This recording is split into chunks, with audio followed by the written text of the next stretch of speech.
ప్రేక్షకులందరికీ నమస్కారం. ప్రస్తుతం మనతో పాటు శ్రీ మాతంగి రాజశ్యామల ట్రస్ట్ వ్యవస్థాపకులు మహాబగల్ అఘోర తంత్రి బ్రహ్మశ్రీ నిశాంత్ శర్మ గారు మనతో ఉన్నారు. గురుగారితో మాట్లాడేద్దాం. నమస్కారం గురుగారు. మహాదేవ.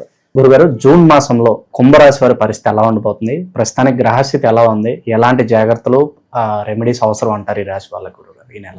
ఈ రాశి వారికి, కుంభరాశి వారికి ఈ నెల అత్యంత అద్భుతంగా ఉందండి.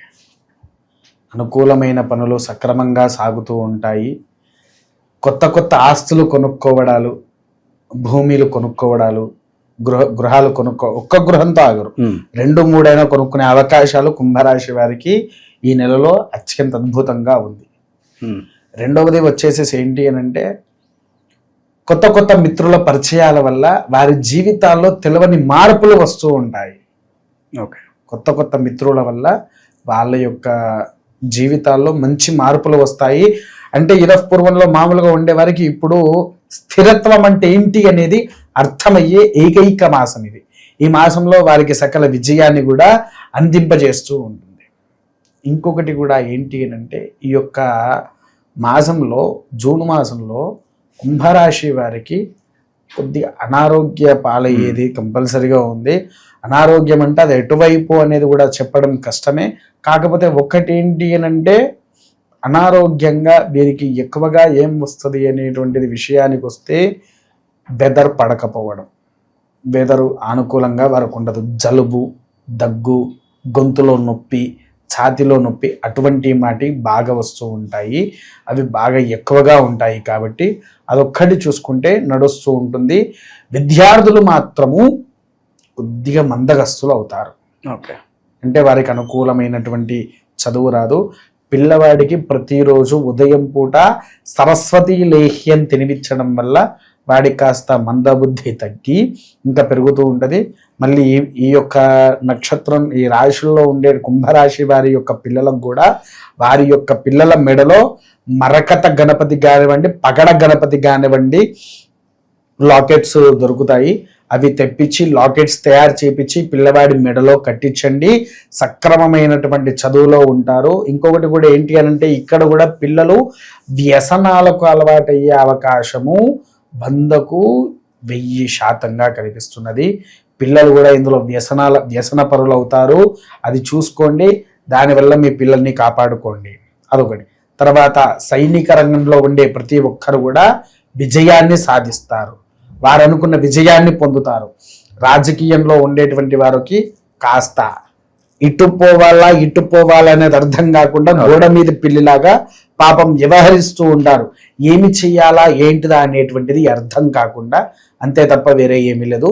తర్వాత వచ్చేసేసి సినీ రంగంలో ఉండే ప్రతి ఒక్కరికి కూడా మంచి ఫలితాలు లభిస్తూ ఉంటాయి. కాకపోతే ఏంటి అని అంటే, సినీ రంగంలో ఉండే వారికి కొద్దిగా ఆర్థిక నష్టం కొద్దిగా జరుగుద్ది, అంతే తప్ప వేరే ఏమీ లేదు. వైవాహిక జీవితం ఎలా ఉంటుంది గురుగారు? వైవాహిక జీవితంలో కూడా మంచి ఫలితాలు లభిస్తూ ఉంటాయి. కాకపోతే ఒక విషయం ఏంటంటే, వైవాహిక జీవితంలో కొంతమంది ఎన్నో ఏళ్లుగా సంతానం కాని వారు ఉంటారు చూసారా, వారికి మాత్రము ఈ జూన్ మాసంలో అద్భుతమైనటువంటి ఫలితాలు కనిపించే అవకాశము ఉంది. ఒక్కసారి వారి యొక్క పుట్టిన జాతక డేటు టైం ఏదన్నా ఉంటే మాలాంటి గురువులను సంప్రదిస్తే దానికి సంబంధించినటువంటి వివరణ అయితే క్లారిటీ ఇవ్వగలుగుతాము. సంతాన విషయంలో మంచి ఫలితం ఉంది. ఎన్నో సంవత్సరాల నుంచి వివాహం కాని వారికి కూడా మంచి ఫలితాన్ని కనిపించేటువంటి మాసము అని కూడా చెప్పవచ్చు. ప్రేమికులు కూడా తెలవకుండా కూడా వెళ్ళిపోయి వివాహం ఆచరించే అవకాశము ఈ జూన్ మాసంలో ఎక్కువగా ఉంది. అది కలిసి వస్తుందంటారా? అలా వెళ్ళిపోయి చేసుకున్నా కూడా కలిసి వచ్చేస్తుందండి, వారికి కలిసి వస్తుంది. కాకపోతే ఏంటి అని అంటే, మనం చెప్పాలని చెప్పి మళ్ళీ చాలా మంది తీసుకెళ్లిపోతారు. తర్వాత ఇంకొకటి కూడా ఏంటంటే, పాపం వాళ్ళు వెళ్ళిపోతారు కరెక్టే, ఇటు కుటుంబ సభ్యుల దగ్గర బాధ అనేది ఉంటుంది కదా, అట్లా అంతే. విన్నారా? అదొకటి. తర్వాత వచ్చేసేసి ఆరోగ్యపరంగా చూసుకుంటే అన్ని రకాలుగా సరిపోతుంది. సో కోర్టు కేసుల్లో కూడా విజయం పొందే అవకాశం కనిపిస్తుంది గురుగారు. మధ్యతరంగా అంటే కొన్ని ఒక వ్యక్తికి పేరు మీద 3-4 కేసులు ఉన్నాయనుకోండి, అందులో 1-2 గెలుస్తారు, మిగిలినవి పెండింగ్ లో ఉంటాయి. అన్నిట్లలో గెలవరు. ఒక్కటే కేసు ఉన్న వాళ్ళైతే గెలిచే అవకాశాలు ఉన్నాయి. పెట్టుబడిదారులకి ఏమన్నా సూచన ఉందా? పెట్టుబడిదారుల వారు పెట్టుకోవచ్చండి. కాకపోతే ఏంటి అని అంటే ఎక్కువగా కాకుండా ఎంత మోతాదులో పెట్టుకుంటే నేను విజయం సాధిస్తా అనేది గ్రహించి మాత్రమే పెట్టాలి. పొరపాటున ఎక్కువ పెడితే అది మీ చేతికి వచ్చే అవకాశం అయితే లేదు. ఓకే, విదేశాల్లో వ్యాపారాలు చదువులు కలిసి వచ్చే అంశం అంటారు గురుగారు. సంతోషంగా హ్యాపీగా పెట్టుకోవచ్చు, దాంట్లో ఎటువంటి నష్టము జరిగేది లేదు. హ్యాపీగా పెట్టుకోవచ్చు, మంచి ఫలితాలు కూడా మనకు కనిపిస్తూ ఉంటాయి. అత్యధిక లాభాలు కూడా విదేశీ వాళ్ళలో కనిపిస్తుంది. గురుగారు, వీళ్ళు ఏళ్ళనాటి శని చివరి దశకు వచ్చేసారు కాబట్టి చాలా వరకు రిలీఫ్ అని చెప్పుకోవచ్చు వీళ్ళకి. లేదండి, 7 నాటి శనివారికి లాస్ట్ చివరి దశ ఏంటి అని అంటే 1 నెల బాగుంటే 6 నెలలు నిద్రపుచ్చుద్ది. ఓకే, విన్నారా? ఎప్పుడైనా 7 నాటి శని అని మనం భయపడతాం కదా, వాస్తవానికి వాడు ఏం చేస్తాడో తెలుసా? శని పురుషుడు మొదటి సంవత్సరంన్నర, ఆఖరి సంవత్సరంన్నర, అవన్నీ 3 సంవత్సరాలే మనకు శని ప్రభావం చూపించేది.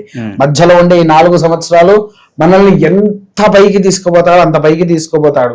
ఈ లాస్ట్ వచ్చే సంవత్సరంలో ఎంత కిందికి వేయగొట్టాలో అంత కిందికి వేస్తాడు, తెలుసా? చివరి దశలోనే చివరి దశలోనే ప్రమాదం ఎక్కువ.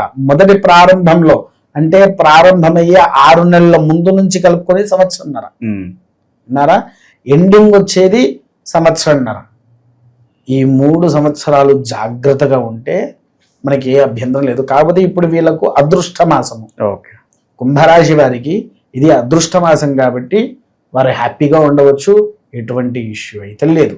అన్ని రకాలుగా బాగానే ఉంది, ఉన్నారా, యథావిధిగా చేసుకోవచ్చు. మరి వీళ్ళు ఏళ్ళనాటి శని చివరి దశలో ఉన్నారు కాబట్టి మరి వీళ్ళకి ఎలాంటి రెమెడీస్ అవసరం గురుగారు? ఓవరాల్ గా శని దోషాల నుంచి కావచ్చు, విముక్తి పొందాలంటే ఎలాంటి? ముఖ్యంగా ఏంటి అని అంటే ఒక బ్రాహ్మణ్ణి ఇంటికి పిలిపించుకొని శనేశ్వర గ్రహ జపాన్ని చేయించి నవగ్రహ హోమాన్ని ఆచరించిన తర్వాత వీరు ఒకరోజు నవగ్రహాలకు సంబంధించినటువంటి దేవాలయము తమిళనాడులో ఉన్నది 9 గ్రహాలకు కూడా సంబంధించిన ఆ 9 ఆలయ దర్శనాలు చేసుకుంటే అద్భుతమైన ఫలితాలను వీడు చూడవచ్చు. ఓకే, శనికి సంబంధించిన దానాలు కూడా విశేషంగానే చేసుకుంటే బాగుంటుందంట. శనికి సంబంధించిన దానాలు అంటే ఖచ్చితంగా చేయొచ్చండి. నువ్వుల నూనె, నల్ల నువ్వులు దానం చేయాలి. వాటితో పాటు ఎక్కువగా ఏంటి అని అంటే ఈ మన మీరు గురిగింజలు ఐడియా ఉందా?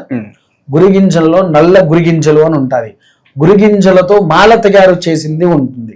ఆ మాల ఎవరికైనా బ్రాహ్మణుడికి దానం చేస్తే అద్భుతమైన ఫలితం కనిపిస్తుంది. ఓకే, సో ఓవరాల్గా జూన్ మాసంలో కుంభరాశి వాళ్ళందరూ కూడా ఏ విధంగా ఉండబోతుందో మీ మాటలో చాలా బాగా వివరించారు గురుగారు. ధన్యవాదాలు. మహాదేవ.